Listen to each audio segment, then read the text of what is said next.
soir, dans Allume la télé, nous recevons en plateau des invités de marque. Geneviève Brou, l'une des chantres les plus suivies, viendra nous dévoiler qui est la femme derrière la voix et plein d'autres choses que vous ignorez sur elle. Annick Lia et Elisa Saad du projet Pyramide 2023 seront eux aussi de la partie. Vous ne raterez rien de l'info d'ici et d'ailleurs grâce au journal des JT et au zapping des émissions. Puis, le radar du web nous présentera comme toujours les dernières tendances les plus chaudes des réseaux sociaux en Côte d'Ivoire. Et pour un mardi exceptionnel, le petit bonus en guise de conclusion. Allume la télé, c'est maintenant avec Jean-Michel Onin.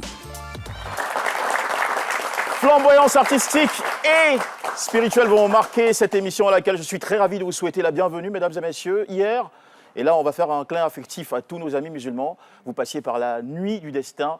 Merci de nous avoir rejoints, une nuit de prière. Et ma première prière, c'est simplement, prière que je sollicite de votre part, prière d'accorder toute votre attention tout de suite à l'info dans le journal des JT. Bienvenue.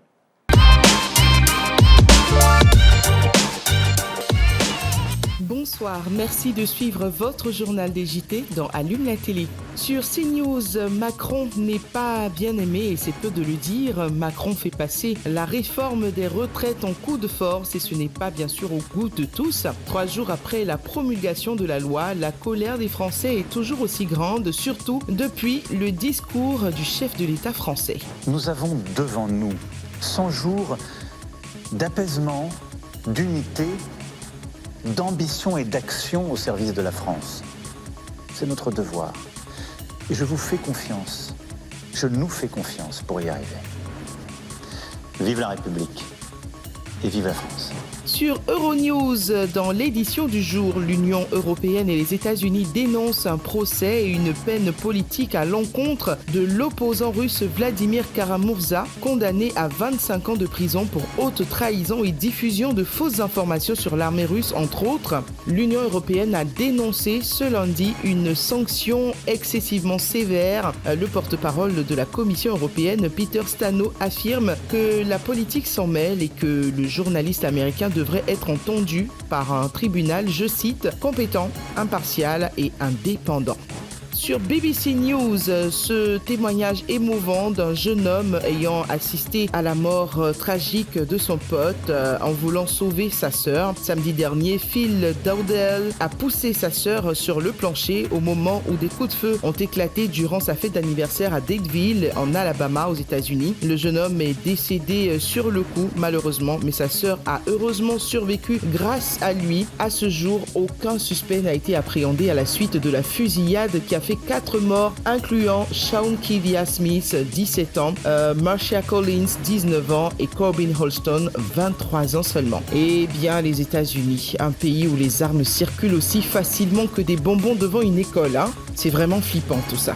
C'est la fin de ce journal des JT, je vous dis à demain. Et voilà, il y a toujours un complément d'actualité dans Allume la télé qui est en rendez-vous avec vous tous les soirs de la semaine, du lundi au vendredi à partir de 18h15. Et l'actu se poursuit sous diverses formes, vous le savez, sociale, internationale, digitale et plus encore, qui plus est. Voici tout de suite notre aspect immersion du programme avec Jean-Luc Moreau, notre correspondant à Paris, qui nous emmène faire une découverte très intéressante.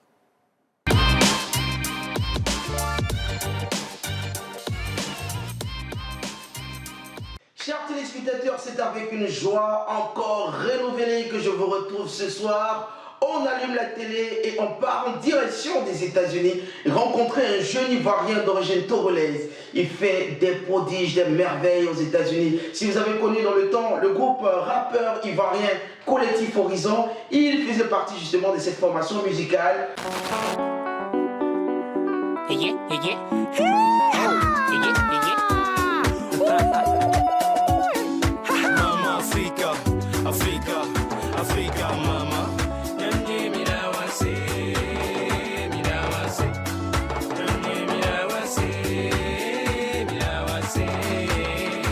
Aujourd'hui installé aux États-Unis, c'est l'un des Américains les plus adulés avec sa compagnie. Je vous laisse découvrir le prodige africain.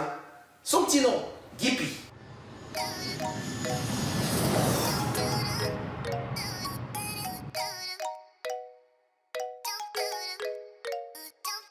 Hey, what's good, family? Welcome to the side of the United States. Salut tout le monde, Jean-Luc Moreau. Merci, what up? Salut aux téléspectateurs de la RTI, allume la télé. Merci encore pour l'opportunité. Et mon frère Jean-Michel Honin. What's good, man? Appreciate it, man. So, c'est votre fils, vous le savez. C'est moi, c'est Jean-Paul, a.k.a. JP, a.k.a. Mr. Pack. You already know what it is. Donc, pour ceux qui ne me reconnaissent pas, je suis ex-membre du groupe de rap légendaire, je dirais, qu'on appelait Collectif Horizon. Si vous vous rappelez pas, Collectif Horizon était les tout premiers gagnant du concours de rap dans le temps qu'on appelait Fire Flow. Hey, shout out to Sasco. Donc Fire Flow, pour vous aider à vous rappeler, c'est le même concours que Kif No Beat a remporté. Donc nous étions le tout premier gagnant de ce concours de rap et donc on a fait danser plus ou moins la Côte d'Ivoire dans les années 2008, 2009, 2010. I'm a cheap block, losing my thing, never a chance, let a chain bust away from me. Non, ton père, on est là pourquoi? Non! Et donc, tout petit peu après ça, j'ai continué avec un duo qu'on appelait dans le temps Pack et Map. Pack et Map avec mon frère jumeau. Y'a quoi, man? Oh, Scarla. Et donc, franchement, on a continué le truc. Et après ça, je suis venu m'installer du côté des États-Unis. Donc, ça fait plus de 12 ans que là, je suis établi aux États-Unis. Et donc, professionnellement, je suis dans le monde des médias. Je suis fondateur d'une compagnie qu'on appelle Perfect Zone Productions. Et donc, Perfect Zone Productions, c'est une compagnie qui s'occupe médias. Et quand je dis médias, je parle de cinéma. J'ai eu l'opportunité de taffer sur des courts-métrages ici aux États-Unis. Et on parle de cinéma, on parle de photos, on parle d'infographie, site internet et aussi on a aidé plusieurs compagnies à créer leur chaîne télé. Donc c'est ça qu'on fait. On vous crée aussi votre chaîne de télévision. On a créé plusieurs chaînes de télévision aussi pour les gens, pour les compagnies. On taffe avec plusieurs personnes d'influence. Je parle des auteurs, des écrivains. On les aide ici avec leur présence, ce qu'on appelle branding. Donc branding, c'est le concept complètement pour vous permettre d'établir votre compagnie, votre marque ici, avec votre produit et tout ce qui va avec. Donc, on fait ça. Et là, ce qui se passe, c'est qu'il y a plusieurs personnes qui voyagent un peu partout. Ils viennent d'un peu partout. Ici, aux États-Unis, je parle de Canada, je parle de New York, je parle de Texas, je parle d'un peu partout. Là, ce qu'ils font, ils viennent chez nous, ils viennent dans nos locaux, parce qu'on a les locaux de vidéos, de photos, etc., tout ce dont ils auront besoin. Donc ils viennent ici et moi et mon équipe, on taffe avec eux, on les aide à créer une marque d'influence au fait.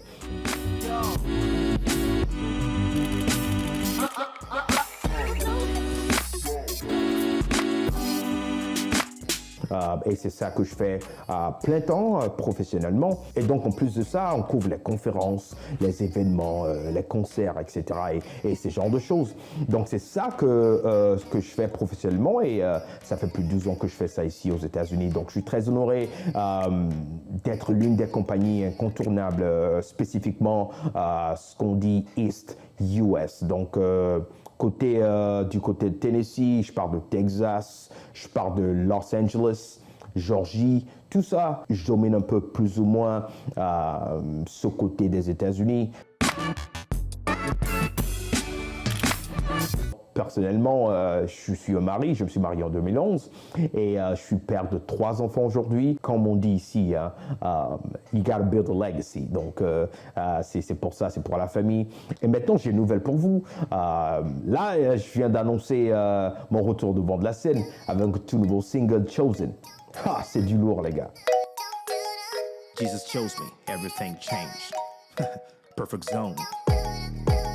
Yo. Donc Chosen, sortie officielle du single le 28 avril. Et juste après ça, il y a le clip qui sort. On a du lourd, on a des collaborations, on a beaucoup de choses qui arrivent. Donc sachez qu'on arrive très lourd. Et pour vous dire que franchement, l'Afrique est représentée vivement du côté de l'Hexagone. Encore merci. Back to you. See you later. On se retrouve dans d'autres circonstances. D'ici là, bonne fin d'émission avec Jean-Michel Honin. Un grand merci à Jean-Luc Moreau qui nous permet de reprendre des nouvelles de ces artistes qui ont bien sûr marqué l'univers musical de la Côte d'Ivoire. C'est toujours bon de savoir ce qu'ils deviennent. Donc Jean-Luc, bravo et chapeau encore une fois. On vous livre maintenant sans tarder, mesdames et messieurs, dans cette émission, en tout cas à ce stade du programme, les sujets les plus discutés sur les réseaux Twitter, Facebook et Instagram en Côte d'Ivoire ces dernières 24 heures.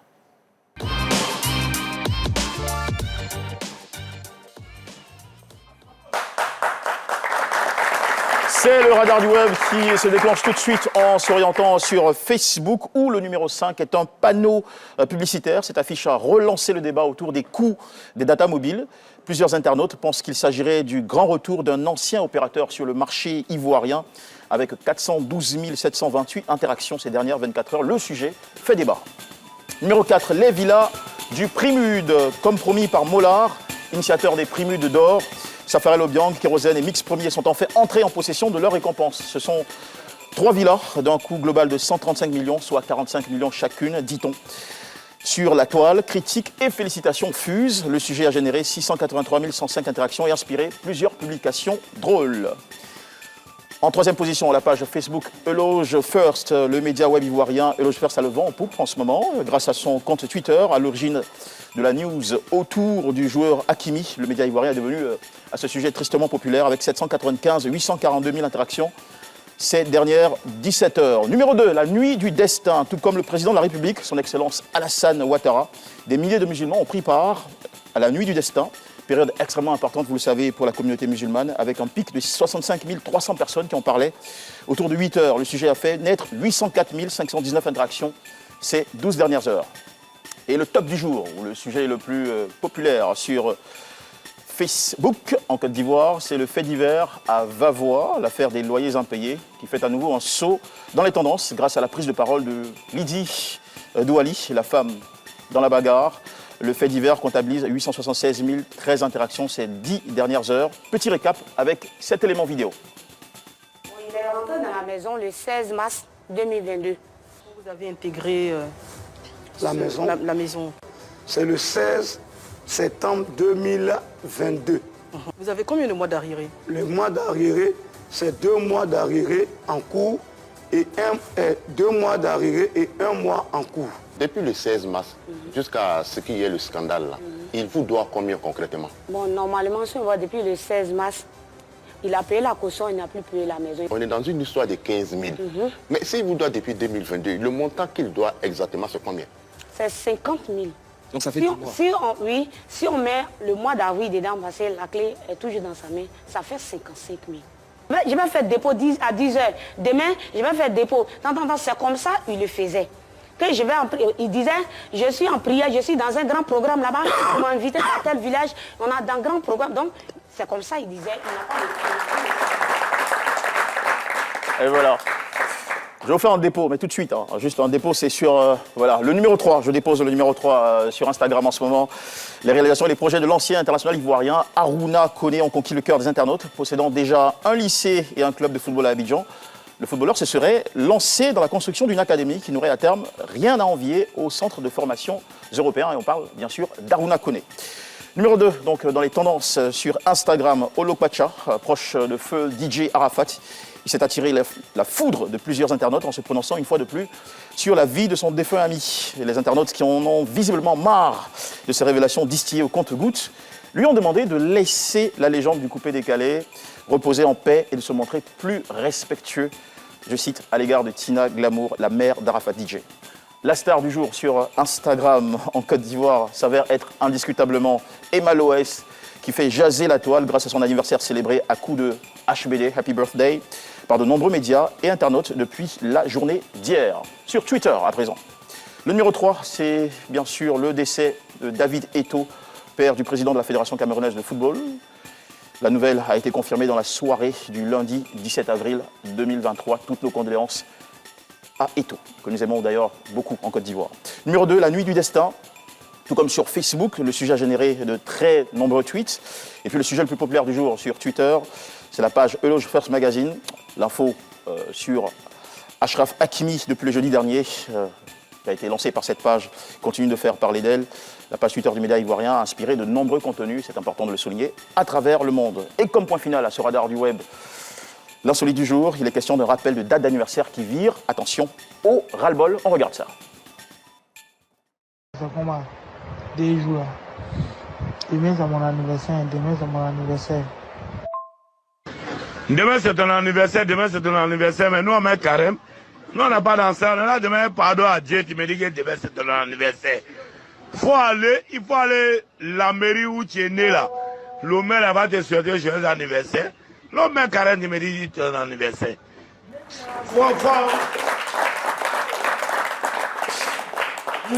Merci de suivre Allume la télé. Le rendez-vous, c'est ici tous les soirs à 18h15, du lundi au vendredi. Si vous pouvez avoir du rire comme ça se déclenche à tout moment de cette émission, mais aussi de la culture. Et parlons de culture, l'événement culturel du moment sur Abidjan, c'est bien sûr la célébration des 50 ans de la pyramide. Vous savez que c'est un édifice iconique qui est marqué par une exposition fascinante, exposition à ciel ouvert depuis le 1er avril. On va dire que c'est un live painting qui continue, qui va se poursuivre jusqu'au 20 avril et qui réunit 6 artistes géniaux. Nous avons ici le bonheur d'être rejoints dans un petit moment par à la fois Annick Lia, Annick Lia dans un premier temps, voilà, Otto Lemon qui est le directeur artistique du projet, et ensuite pour compléter cette liste, notre chère Elisabeth Saad. Avant de les recevoir, je vous envoie cette petite transition.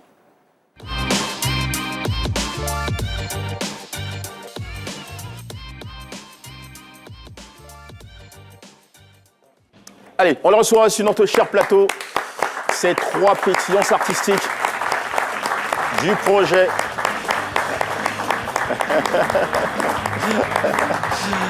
Bonsoir, bienvenue. Bonsoir Alicia. Ça va bien, Elisabeth? Bienvenue. Merci beaucoup d'être là. Welcome. Merci pour votre temps, c'est généreux de votre part. La première chose que je voudrais dire, c'est que nous sommes très ravis de vous avoir parce que vous avez fait beaucoup parler les Ivoiriens, la toile, à travers ces beaux tableaux qu'on a pu voir au plateau, précisément sur l'immeuble la pyramide. C'est un projet en réalité qui a germé depuis 2018. Voilà, j'ai besoin de situer le contexte dans l'esprit très bouillonnant d'un d'entre vous. Il ne se cache pas. Otto Lemon. Alors, Otto, ça fait allemand, hein. Otto von Bismarck. C'est mon fardeau. C'est mon fardeau.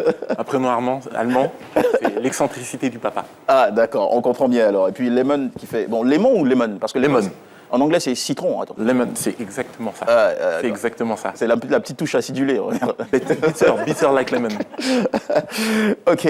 Alors, la vérité sur vous, c'est que vous êtes avocat au barreau de Paris depuis. Au barreau de Paris. D'accord. Et là, je suis installé à Abidjan. Désormais. Et 20 ans au barreau de Paris en qualité d'avocat. 18 ans. 18 ans finalement. Ok, d'accord. Et maintenant, vous êtes installé à Abidjan depuis combien de temps? Exact. Depuis 2016. Depuis 2016. Ouais. On est content de vous avoir ici, franchement. Merci. Et à côté de ça, vous êtes un grand passionné d'art.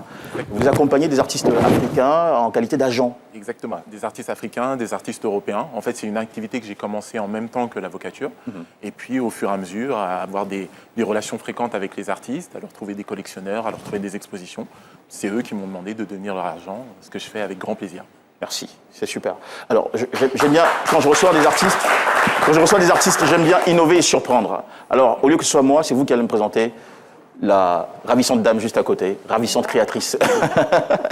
Celle sans qui rien ne serait possible par rapport à toute cette opération en fait, de la pyramide.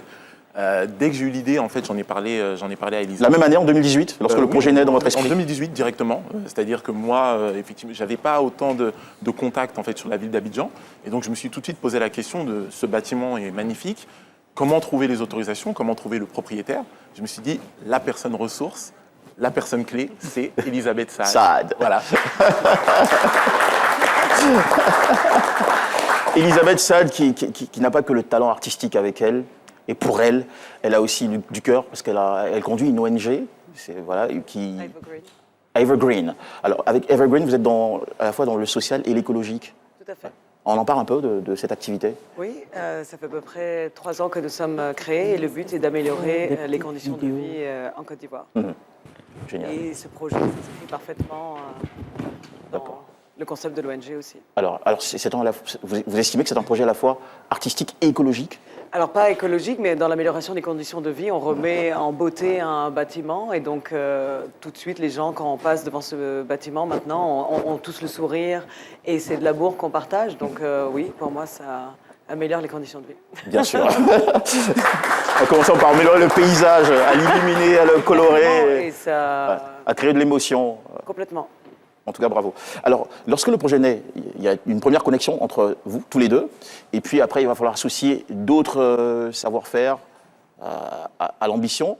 Donc, dans la liste vont intervenir donc, Issa Diabaté, qui est diplômé en architecture de Yale University, la prestigieuse, et qui est le très réputé, connu patron de l'agence Kofi et Diabaté Architectes, voilà, qui a bossé sur d'énormes projets sur le continent africain.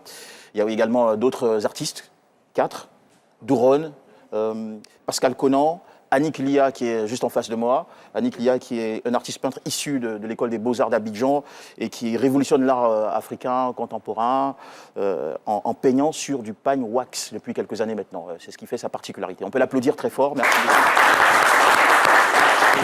Ama Cynthia Dong. Voilà donc la liste de tous les créatifs et créateurs qui participent au projet d'embellissement de l'édifice qu'est, bien sûr, la pyramide du plateau.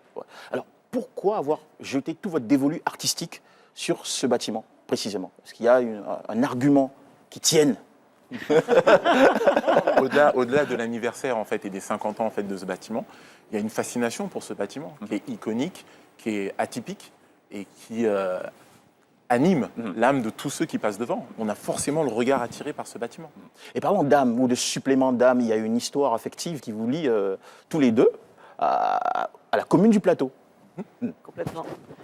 J'ai grandi, je travaille, je vis au Plateau. Et d'ailleurs, là, pour la petite histoire, c'était à travers une visite avec Issa Diabaté et notre ONG, monsieur le maire du Plateau, qu'on a pu rentrer pour la première fois dans la pyramide. Et c'est là où c'était un véritable coup de foudre et à me dire, mais pourquoi ce bâtiment ne pourrait pas revivre? Et c'est là où l'idée que m'avait portée Otto a fait tilt dans mon esprit. Je me suis dit, tiens. Super. Alors, comment se fait donc dans la suite des événements, dans le processus, le choix ou le casting très spécifique des artistes qui vont justement embellir, colorer, faire revivre ce bâtiment? L'argument principal, c'est facile, c'est le talent. Donc ils sont tous extrêmement talentueux. Et puis surtout, il y avait une volonté de rendre hommage à ce bâtiment. C'est un bâtiment qui était déjà futuriste à l'époque, qui reste avant-gardiste aujourd'hui. C'est pour ça qu'on a appelé l'événement Demain est déjà né. Justement, ce côté, on reste dans la projection vers l'avenir. Et on voulait des artistes qui apportent vraiment une touche de modernité. On ne voulait pas de décalage entre cet aspect du bâtiment et ce qu'allaient proposer des artistes. D'accord. Annick Lia, vous n'êtes pas, on va dire, bleu ou neuf, nouveau aux fresques murales. Parce que de toute façon, vous êtes un passionné des fresques murales, vous en avez fait pendant des années dans votre quartier, dans votre environnement. Qu'est-ce qui, cette fois-ci, distingue cette belle œuvre à ciel ouvert, qui est aussi une œuvre murale, non? On pourrait le dire. Bien sûr, bien sûr. Bon, ce qui m'a plus inspiré, c'est le quotidien du Plateau. Parce que moi, il m'inspire plus sur le quotidien, ce qui se passe un peu dans les rues, ce qui fait vivre les cités. De tous les jours. Voilà, tous les jours, mais le Plateau, c'est spécial. Parce que le Plateau, les jours ouvrables, le Plateau est animé. Beaucoup d'ébullition. Beaucoup de mouvements et flux humains, de couleurs, beaucoup de choses qui se passent, quoi. Mais les jours fériés, il n'y a pratiquement personne. Voilà, donc tout ça, c'est un contraste. C'est ça qui m'a plus inspiré. Et puis bon, je me suis dit, écoute, il va faire quelque chose de beau. Voilà, c'est ce mur. D'accord. Et ça vous a mis combien de temps, vous, en tant qu'artiste peintre, pour travailler? Parce que tout a commencé le 1er avril. C'est le 1er avril que vous avez mis les premiers coups de pinceau. Et ça va continuer jusqu'au 20 avril. Donc on est sur quasiment 3 semaines. Ouais. C'est suffisant pour vous? Bon, il n'y a pas de... Ça vous met une pression? Oui, d'abord, il y a la pression. Et puis bon, il y a aussi l'espace. Ouais. Parce que là, c'est plateau. Ouais. Voilà, les jours ouvrables, il y a trop de bruit, il y a trop de choses. Donc, tout ça aussi qui sert d'inspiration.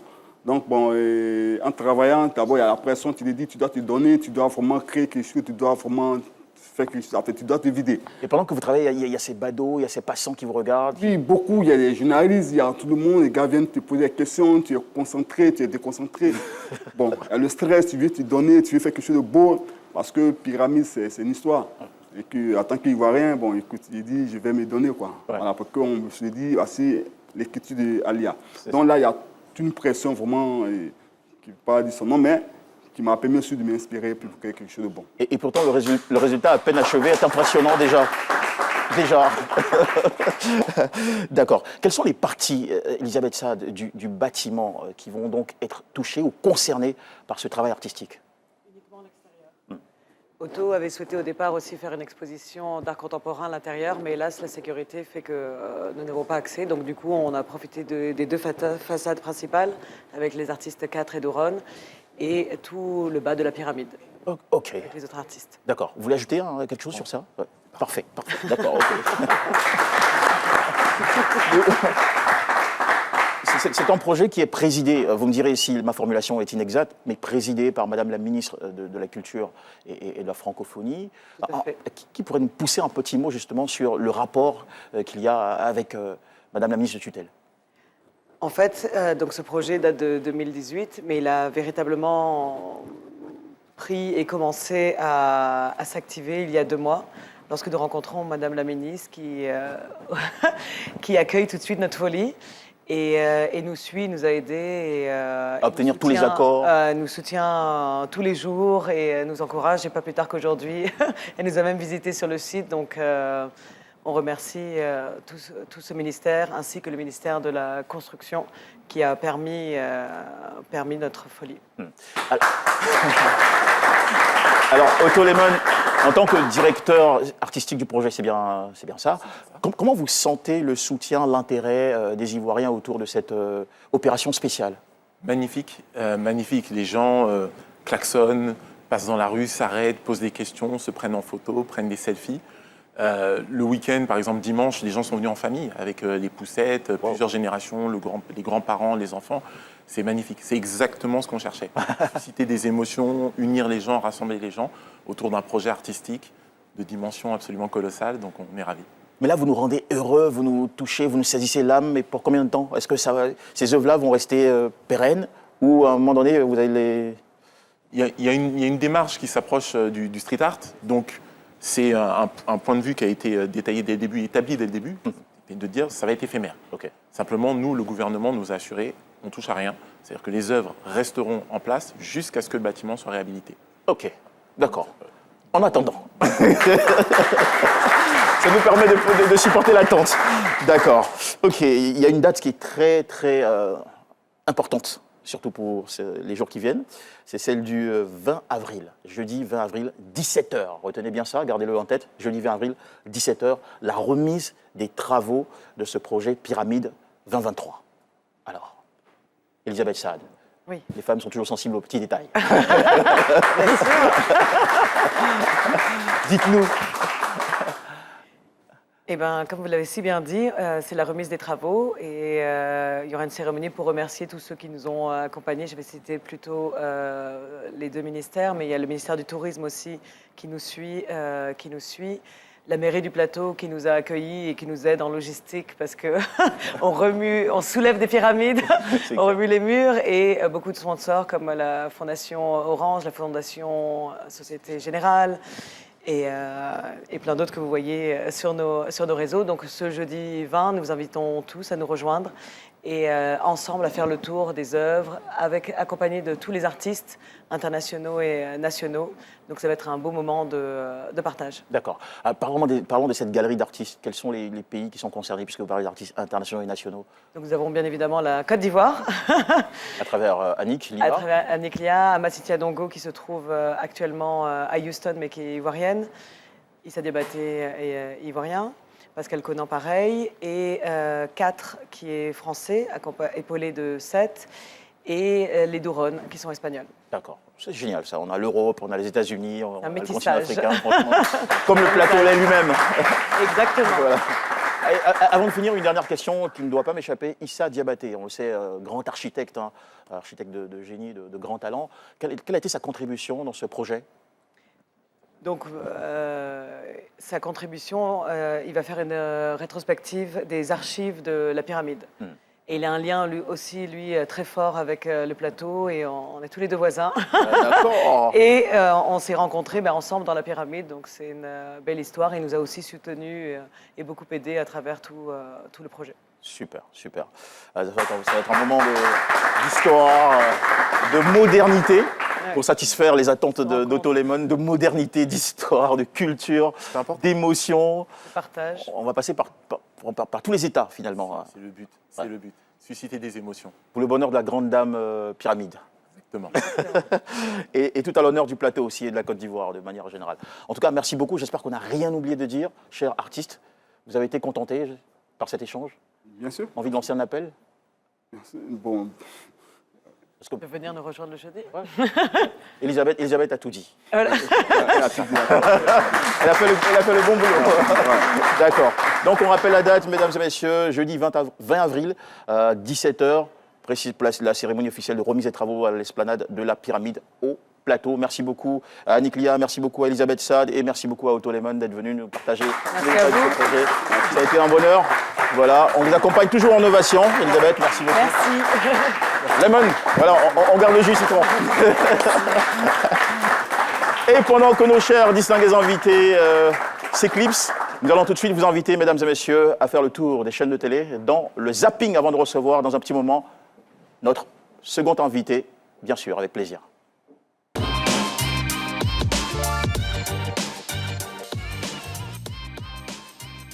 Je ne comprends pas comment un étudiant qui est étranger, qui a le statut d'étranger, à qui la France donne toutes ses libéralités, vienne ainsi troubler l'ordre public.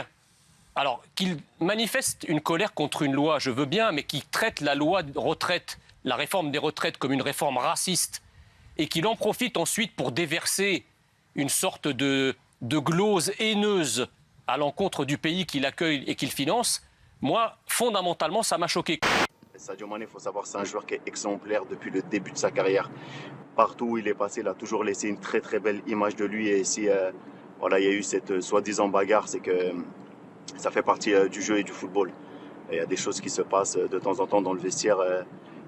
Personne ne va tolérer la violence, bien évidemment, mais personne ne tolère également le manque de respect. Voilà, Leroy Sané, il est d'origine sénégalaise. Il sait qu'il y a des choses à dire et à faire sur un terrain, surtout quand votre grand frère arrive et que vous devez l'accueillir au Bayern. Je suis vénère parce que je ne supporte pas qu'on dise du mal de la France et surtout pas quand on est étranger. Et cette année, on a ajouté 60 millions sur la cagnotte de l'équipe vainqueur seulement. Donc ça fait 100 millions pour l'équipe vainqueur. Mais les 60 millions ne vont pas aller chez les joueurs ou bien chez les membres de l'équipe. Les 60 millions vont aller vers la commune. Je ne prends pas la défense de Leroy Sané, mais ce n'est pas vérifié qu'il ait prononcé ces mots qui sont relayés un peu dans la presse. Derrière, il y a cette sanction, puisque on parle d'agression de Sadio Mané envers Leroy Sané. Sauf que là où je ne suis pas d'accord avec la sanction, c'est vrai, Sadio Mané devait être sanctionné. Mais Leroy Sané également, il devait être sanctionné. Parce que même sur un terrain de foot, quand deux joueurs se chamaillent, le carton jaune qui est sorti, c'est pour les deux joueurs. Le média ivoirien dont on parle dans le récap, c'est un média qui a l'habitude de propager des nouvelles comme ça autour de faits d'actualité. Ils ont été ouf là, parce que tout le monde l'a repris. Exactement. Alors, c'est plutôt une fake news. Voilà. D'accord. C'est ça. Voilà. C'est-à-dire qu'ils extrapolent, après ils rendent ça crédible. Donc tout le monde reprend et ça devient un buzz mondial. C'est pas la vérité. Et c'est pas vrai. Alors je connais pas les conditions de leur divorce qui est en cours, mais voilà, chacun des deux a du patrimoine. Lui, il a un énorme patrimoine, 70 millions d'euros, et elle a un patrimoine aussi 3 millions d'euros, mais c'est pas vrai qu'il a mis au nom de sa mère. Sur quoi compte Jonathan Morrison, finalement? Parce que là, on parle de sommes pharaoniques. C'est vraiment immense. En tout cas, pour ma part, c'est immense. Pas pour moi.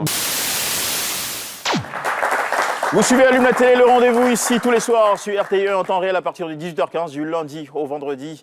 Et nous allons tout de suite, sans tarder, recevoir notre second guest.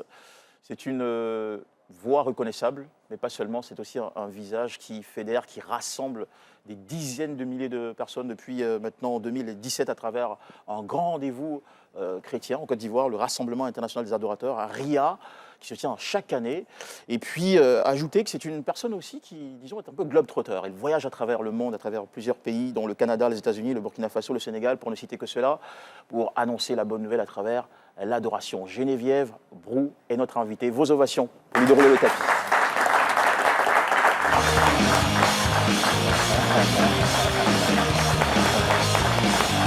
Merci beaucoup, Geneviève. Merci beaucoup. On s'installe.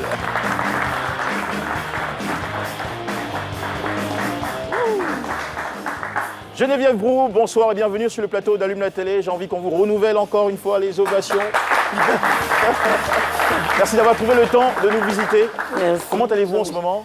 Bien. Pas trop fatigué avec tout peu, le programme, le calendrier, l'agenda, il est énorme? Un peu, mais par la grâce de Dieu, ça va. Ça va super bien. Ok. Geneviève Groupe, lorsque vous commencez officiellement cette, je ne vais pas dire de carrière, c'est avant tout une vocation. C'est ça. En 2011, vous n'étiez pas prêt d'imaginer que vous tiendrez devant autant de monde. Non. C'est inouï ce que vous vivez là. Nous, on a vu les images et on s'est dit, waouh, comment il a fait pour arriver à un tel niveau? Je sais pas, c'est la grâce de Dieu et je pense que ce peuple a été préparé depuis 2016, vu que j'anime la radio. Et aussi, j'étais sur les réseaux depuis 2016. Je faisais des directs, je partageais mes moments de mes émissions radio. Donc, c'est un peuple qui a été préparé à rencontrer le Seigneur, puis voilà. Et ça donne depuis 2017 maintenant? Depuis 2017. C'est-à-dire quasiment 6 ans. Cette année, ça fera 7 ans. 7 ans, d'accord. Le RIA fera 7 ans. Mais sinon, le ministère a commencé en 2011. C'est justement à cet événement-là qu'on vous associe le plus, le RIA, au-delà de la carrière artistique avec 3 albums. Il y a un album qui est paru en 2016, Jésus m'a sauvé, 2018, Magnificence, 2020, le maxi-single Inoubliable, J'ai un Dieu là-haut. Puissant là-haut. Puissant là-haut. Et c'est d'ailleurs, je crois que c'est cette puissance qui nous a permis d'attirer tout ce monde. Le RIA porte quelle ambition? C'est de permettre au peuple de se tourner vers Dieu. Parce que, comme je le dis, nous avons tous été créés par lui. Et il y a des moments comme ça dans notre vie, même quand on ne va pas à l'église, il y a des moments où on sent qu'on doit se tourner vers une personne. Mais en réalité, c'est vers Dieu. Mais on ne sait pas. Et donc, quand on... Il y a cette soif intérieure. Il y a cette soif intérieure. Et un petit témoignage, je me souviens quand j'étais plus jeune, je ne sais pas que je suis vieille, mais bon, quand j'avais 25 ans, 24 ans, 23 ans, je me disais que le mariage allait créer pour moi, dans ma vie, le bonheur. Parce que pour moi, c'était le mariage. Je sentais que j'avais une soif en moi, mais pour moi, cette soif, c'était le mariage. Et puis voilà, je me marie à 36 ans. Et je sens, je suis dans le foyer, je sens qu'il y a encore un vide, j'ai besoin de quelque chose. Alors je me rends compte qu'en fait, ce n'est pas le mariage, mais j'ai besoin de Dieu dans ma vie. Et quand Dieu est en permanence dans ta vie, tu es comblé. Parce que dans le mariage, c'est vrai, on commence, tout va bien, mais après, il y a des clashs. Parce que nous sommes différents, nous venons de divers horizons, voilà. Mais j'ai compris qu'en fait, je ne pouvais pas me détacher de Dieu, parce que le mariage ne pouvait pas faire mon bonheur.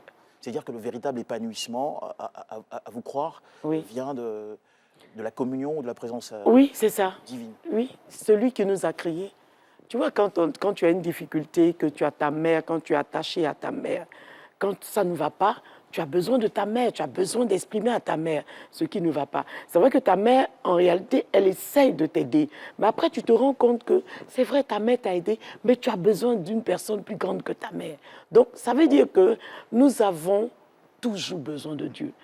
Quand on n'a même pas envie d'aller à l'église, on doit savoir que qu'on a été créé par Dieu et que nous allons retourner à Dieu. Ouais. D'ailleurs, ce sujet, un philosophe disait qu'il y a en chaque être humain, il y a un vide qui a la forme de Dieu. Bon, ça...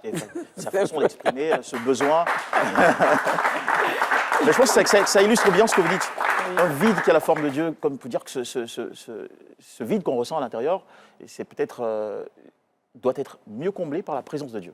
C'est ça. Voilà, par la communion ou la relation avec Dieu. C'est ça. D'accord. Et votre relation avec Dieu, elle vous a fait vivre des expériences très particulières. La première chose remarquable, c'est qu'il vous a fallu attendre l'âge de 50 ans pour avoir votre premier enfant. Ouais. Ça, c'est extraordinaire. Parce que tu sais, pour ceux qui connaissent ma vie, j'ai dû rencontrer beaucoup d'épreuves, de maladies. Je n'entrerai pas dans les détails, mais j'ai rencontré beaucoup d'épreuves, la perte de la voix. C'est pour ça que j'ai une voix assez singulière. Limite presque baryton, mais bon. Voilà, qu'on ne comprend pas bien, comme j'ai l'habitude de... Et voilà que Dieu, dans sa fidélité, va me faire la grâce à 50 ans. C'est-à-dire qu'avant ça, vous avez essayé d'avoir un enfant plusieurs fois. Le mal que j'avais ne pouvait pas me permettre d'en avoir. Et comme j'ai dit, je ne vais pas vraiment entrer Mais tant que ça peut nous éclairer, nous aider, nous encourager. Non, j'étais très malade, Et Dieu, je pense que tu as la vidéo de cette maladie en 2009, puisque moi je me suis mariée en 2006 à l'âge de 36 ans. Et en 2007, j'ai rencontré cette grande épreuve de la maladie où j'ai perdu du poids, où ça n'allait plus, où j'avais vraiment des problèmes au niveau des hormones. Et Dieu, dans sa miséricorde, m'a maintenue en vie. Parce que les gens pensaient que j'étais finie. Voilà, je me souviens qu'il y a un de mes frères même qui ne voulait pas me rendre visite parce que quand il arrivait, il était découragé. Mais Dieu a pris le temps d'abord de tout stabiliser. Et je veux dire à une personne peut-être qui me suit, Dieu connaît la fin avant le commencement de toutes choses. Et je me souviens qu'une fois, je faisais un direct et je disais aux adorateurs, je vous remercie parce que vous m'avez adopté, vous m'avez aimé et vous avez su combler mes entrailles. Et Dieu, lui, quand il veut te bénir, il prend le temps. Parce que quand tu es appelé, quand tu es établi, Dieu prend le temps d'abord de t'emmener à aimer les autres. Parce que quand tu n'aimes pas... J'ai enseigné, hein, Jean-Michel, j'ai enseigné au Cours-La-Fontaine, au plateau, dans les années 2000 et tout ça. Et j'ai appris à aimer tous les enfants. Parce que quand tu as ton propre enfant, tu l'aimes. Tu peux aimer l'enfant du voisin, mais ce n'est pas de la même manière. Alors, il fallait que Dieu m'éduque. Parce que moi, je suis missionnaire et il fallait que Dieu m'éduque. Dieu a pris le temps de me guérir. Il a pris le temps d'opérer de grands miracles dans ma vie. Excuse-moi pour la voix. De grands miracles dans ma vie. Toujours très audible, de toute façon. Et maintenant, voilà, il me bénit. Mais tu vois, ça ne m'a pas fait grossir la tête. Voilà, je continue de vivre ma vie. Parce que le caractère avait été en quelque sorte préparé, modifié. Ah oui, si. Même pour entrer dans le mariage, il fallait que Dieu me change. Il fallait que Dieu me change. Parce que tu le sais, en 25 ans, je travaillais déjà, j'avais tout. Donc, je ne pouvais pas entrer dans le mariage sans que Dieu ne me façonne, parce que j'avais mon caractère. Dégonfle un peu. Ah oui, ça c'est... Il fallait que Dieu me dégonfle. Pour ne pas que le mariage soit une association de deux égoïsmes surdimensionnés. C'est ça. Il faut de l'humilité aussi pour vivre avec l'autre. Ouais. Il y a une chose qu'on ne sait pas sur vous, c'est que vous êtes, si ce n'est la première, l'une des premières... Non, la première. La première, voilà. La première diplômée en maintenance informatique de Côte d'Ivoire. En 1995. 1995. Wow. Vous l'avez dit, on va apprendre à la connaître derrière la voix exceptionnelle. Geneviève Brou. Donc vous êtes une passionnée d'informatique? Oui. Parce que d'abord, c'est venu... je me souviens qu'en 1991, mon frère m'a dit, bon, qu'est-ce que tu veux faire? Je lui ai dit, moi, je veux faire un métier d'homme. Parce qu'à l'époque, je m'habillais comme les hommes, je faisais du taekwondo, j'avais pas assez de copines et tout ça. Et je lui ai dit, moi, c'est un métier d'homme que je veux faire. Et puis, j'arrive, je vais m'inscrire. C'était au CST à l'époque, au plateau. Après un bac scientifique ou littéraire? Non, scientifique. Et donc, je vais au CST et à ma grande surprise, je suis la seule femme dans la classe. C'était difficile, mais qu'est-ce que j'ai fait pour pouvoir être la meilleure? C'est que je me suis dit, j'arrête d'aller en boîte. J'étais jeune et à l'époque, on allait en matinée. J'arrête d'aller en boîte. Plombier beaucoup?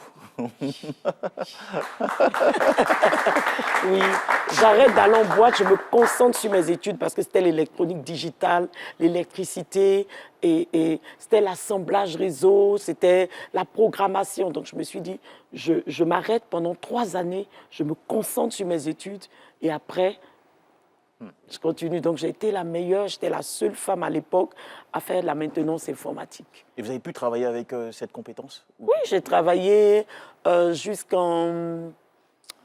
on va dire jusqu'en 2000. En 2000. Okay.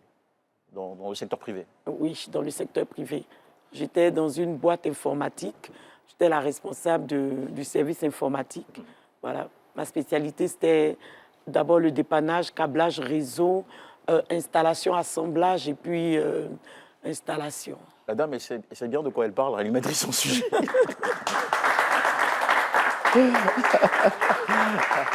C'est dire qu'on doit vraiment prendre les études au sérieux hein, quand on dit avoir la foi. Il faut prendre les études au sérieux. Oui, c'est ça. Mais moi, je n'étais même pas convertie. Hein. Je n'allais même pas à l'église quand j'étais dans les années 1995. Moi, j'ai été convertie en 1997. OK. Juste 2 ans, enfin, après 95. Oui. Ok, d'accord. Alors, quand on vous a écouté, il y a un petit moment, ce qu'on ressentait, c'était que il ne fallait pas être pressé. On parle aujourd'hui d'une génération pressée. Oui. Parce qu'on sent que votre succès, je n'ai pas dit qu'il est tardif, mais il n'arrive pas tôt. Il arrive après un processus patient, lent. C'est donc un appel peut-être à cette génération à ne pas vouloir brusquer les choses. Oui, juste leur dire que Dieu est celui qui voit la fin avant le commencement de toutes choses. Et en réalité, quand nous sommes pressés, nous faisons de mauvais choix. C'est vrai que moi, dans mon parcours, il y a eu des moments, il y a eu des mauvais choix. Hein. Il y a eu des mauvais choix, même au niveau des amis et tout ça. Mais quand tu rencontres le Seigneur, parce que je veux parler à tout le monde, même quand tu ne vas pas à l'église, sache que c'est Dieu qui t'a créé et que tu peux lui parler où que tu te trouves, où que tu sois. Et donc, c'est lui qui connaît les projets qu'il a formés pour nous. Quand on lit la parole de Dieu dans le psaume 139, on dit «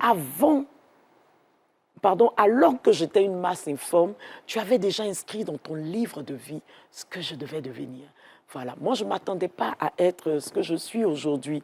Mais lui, il savait que dans son projet, il fallait que j'arrive à ce stade. Mais pour arriver à ce stade, j'ai connu la maladie, j'ai connu même la perte du travail parce que j'enseignais à Jacques Prévert.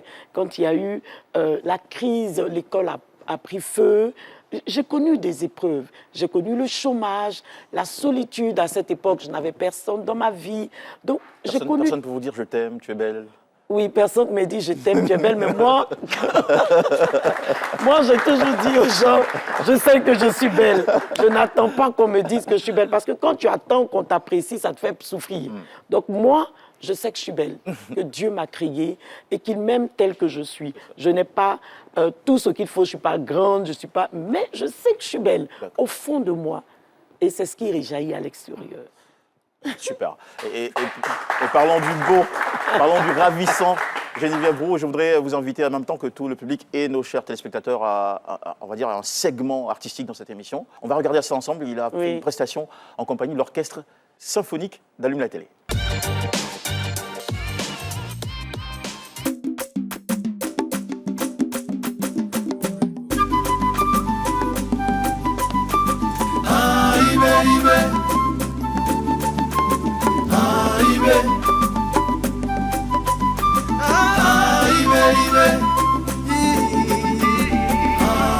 Jamais trop bon, n'est jamais trop mauvais. Des défauts, y a quelqu'un qui aime ça. Chacun de nous a son genre sur la terre. Tel que tu es bonbon de quelqu'un. On n'est jamais trop grand, on n'est jamais trop petit.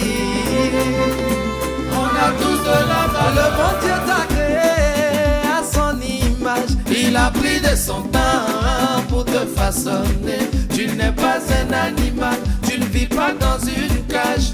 Tu es une personne et tu dois te valoriser. Mais pourquoi toi, tu es complexé? Comme tu n'as pas ceci, tu pleures pour ça. Mais dis-moi pourquoi tu es si gêné. Si tu ne t'aimes pas, dis-moi qui n'a qu'à t'aimer. On n'est jamais trop bon, on n'est jamais trop mauvais. Des défauts, y a quelqu'un qui aime ça. Chacun de nous a son genre sur la terre. Tel que tu es, t'es bonbon de quelqu'un. On n'est jamais trop grand, on n'est jamais trop petit. On a tous de la valeur. N'écoute pas les critiques des gens sur ton physique. Y a forcément une partie de toi qui est magnifique. Ils sont toujours prêts à frustrer les autres. C'est eux les chics. Chacun avec sa chance aînée. Tu n'es pas un déchet. Si tu n'as pas lolo, oh si tu n'as pas d'abdos, forcément y a quelqu'un sur qui tu ne peux pas taper poteau. T'as pas le charme de Malolo, charisme de Daïsoko. Mais si tu ne t'aimes pas, dis-moi qui n'a qu'à t'aimer. On n'est jamais trop bon, on n'est jamais trop mauvais. Des défauts, y a quelqu'un qui aime ça. Chacun de nous a son genre sur la terre. Et que tu es des bonbons de quelqu'un. On n'est jamais trop grand, on n'est jamais trop petit. On a tous de la valeur.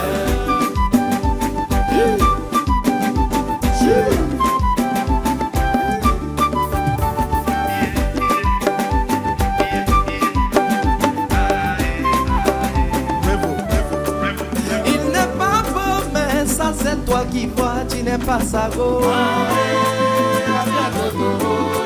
Les gens qui sont messes, très souvent c'est à Pouchou qui les font vibrer. Tablette de chocolat, la bonne n'aime pas ça, sport cadeau. Petit détail, c'est quand il s'abaisse pour faire bisous que c'est doux. Tu dis son mot très gros, mais quand il te signe un chèque, t'es dans son dehors. Tu la traites de pompée, Janjou, Sao, bordel, toutou. Mais pourquoi tu te caches pour l'appeler?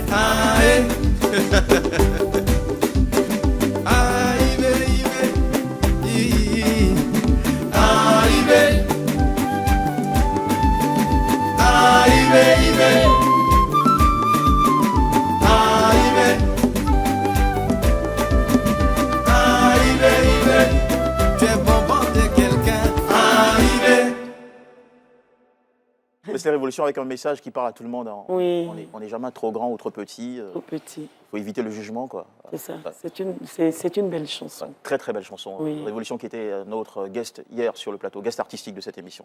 Alors on va finir cette émission, Geneviève Brou, tout en vous permettant de parler d'un événement inratable. C'est dimanche. Oui, ce dimanche 23, nous avons un concert au Palais des Congrès de l'Hôtel Ivoire en l'honneur des femmes. Et ce concert a deux volets. Le deuxième volet, c'est d'abord le premier volet. C'est vrai, c'est un concert artistique. Ça permettra aux femmes d'être restaurées à l'intérieur d'elles-mêmes, de ressortir de ce temps. Elles savent que quand elles se retrouvent dans un moment avec moi, c'est vraiment un moment de grâce. Et le deuxième volet, c'est que c'est un volet caritatif. Les fonds, une partie des fonds, va servir au dépistage du cancer. Ah, tiens. Voilà. Donc, au mois de mai, nous allons aller dans un village qui a été déjà sélectionné avec 400 femmes, faire un dépistage du col de l'utérus et du cancer du sein. Mais en tout cas, merci de vous engager en faveur des communautés. C'est aussi ça, l'impact de la foi. Aller vers les autres, aimer les autres. C'est ça. Surtout sauver les autres. Merci beaucoup. Donc la date, c'est le dimanche 23 à 16h au Palais des Congrès. Le dimanche 23 à 16h. Dans l'Hôtel Ivoire, d'accord. Geneviève Brou, c'était un plaisir de vous recevoir. On vous applaudit très fort. Merci beaucoup. Merci au public. Merci à vous d'avoir suivi cette émission. On revient demain à 18h15. Un grand merci à toutes nos équipes techniques. Mesdames et messieurs, merci d'avoir suivi. Allume-la. Bonne soirée. Merci Geneviève.